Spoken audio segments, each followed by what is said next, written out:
პარლამენტში პირველი მოსმენით მიღებული საკონსტიტუციო ცვლილებები შეაფასეს დღეს მთავრობის სხდომაზე. რა განცხადებები გააკეთეს მინისტრთა კაბინეტის წევრებმა, გვანცა პაპავაძე გვეტყვის.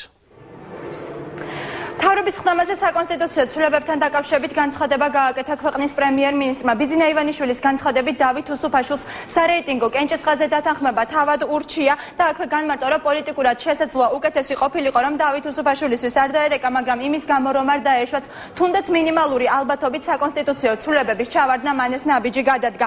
ბიძინა ივანიშვილის განცხადებით ნაციონალურმა მოძრაობამ ამ პროცესში ნორმალური მონაწილეობით საზოგადოებისგან მეტი დივიდენდების მიღება შეეძლო. რა თქმა უნდა, უფრო კარგი იქნებოდა ადამიანურად, პოლიტიკურად იქნებოდა უფრო კარგი, რომ არ დამერეკა, შესაძლებელია, მაგრამ ადამიანურად ჯობდა, რომ არ დაგვეშვა ჩვენ არავითარი გამონაკლისი და შემთხვევა იმის, რომ საკონსტიტუციო ცვლილება ძალიან დაბალი ალბათობით იყო ამის შესაძლებლობა, რომ ჩავარდნილიყო, ეს არავითარ შიშს არ იწვევს, არც ჩემში და არც თქვენში. ჩვენ ბევრჯერ ვისაუბრეთ ამაზე, საზოგადოებისთვისაც ეს არ იყო საშიში. ძალიან ცუდი იქნებოდა, რომ ნაციონალური მოძრაობა პრაქტიკულად დარჩებოდა საზოგადოების მიღმა და ამის სურვილი მე არ გამაჩნდა და არ გამაჩნია დღესაც. ამიტომაც პატარაჯს არ დავტოვეთ ურჩია უსუფაშვილს, რომ ჯობია დაუთმოთ ამ ახირებაზე. შედეგად ჩვენ მივიღეთ ის, რაც გვინდოდა. რა რჩება თქვათ როგორი ნიუანსი რჩება აი უკმაყოფილების გრძნობა, რომელიც დარჩა საზოგადოებაში, ჩემი აზრით, დამრჩა მეც, ალბათ თქვენს გაგაჩნიათ. აი ამის განმარტება მინდა, რომ შეიძლებოდა ნაციონალურ მოძრაობას, მათ წევრებს უფრო დიდი დივიდენდები მიეღოთ საზოგადოებიდან, თუ ესენი მოიქცეოდნენ ნორმალურად. მე ვფიქრობ, რომ მომავალში ნაციონალურ მოძრაობას დასკვნებს გააკეთებს და უფრო მეტ ანგარიშს გაუწევს საკუთარ საზოგადოებას და ყოველგვარი ახირებების გარეშე შეიძლება რომ მიიღონ მეტი ჩართულობა ამ პროცესებში. რაც შეეხება მინისტრებს, მათი განცხადებით საკონსტიტუციო ცვლილებები უპირველეს ყოვლისა ქვეყნისთვის არის მნიშვნელოვანი და არა რომელიმე პოლიტიკური გუნდისთვის, ასევე ეს ყოველივე ხელს შეუწყობს ქვეყნის დემოკრატიულ განვითარებას. მინისტრები ამბობენ, რომ ხელისუფლებას სტაბილურად მუშაობის შესაძლებლობა მიეცემა, რაც შემდგომ უკვე მოსახლეობაზე აისახება. არის ძალიან მნიშვნელოვანი ქვეყნისთვის. მეც არაფერს მნიშვნელობა არ აქვს. ვისთვის სილის გაძნა, ვისთვის გამარჯვება, ვისთვის დამარცხება, გამარჯვება არის საქართველოსთვის და საქართველოს ხელისუფლებას უმრავლესობას პარლამენტში უნდოდა რომ გაემარჯვა საქართველოს. ეს მოხდა.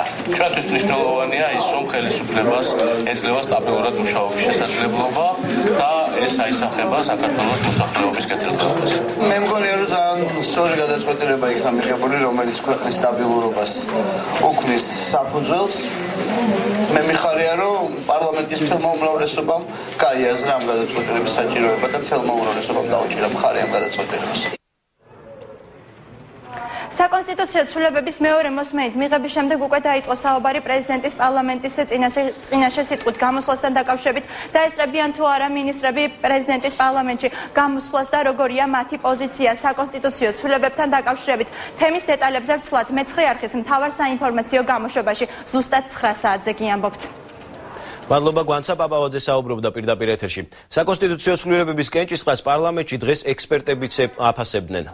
პრეზიდენტის გარეშე ოპოზიცია არის ნორმალური კონსტრუქციული მუშაობის უნარის მქონე. ეს გამოჩნდებაში.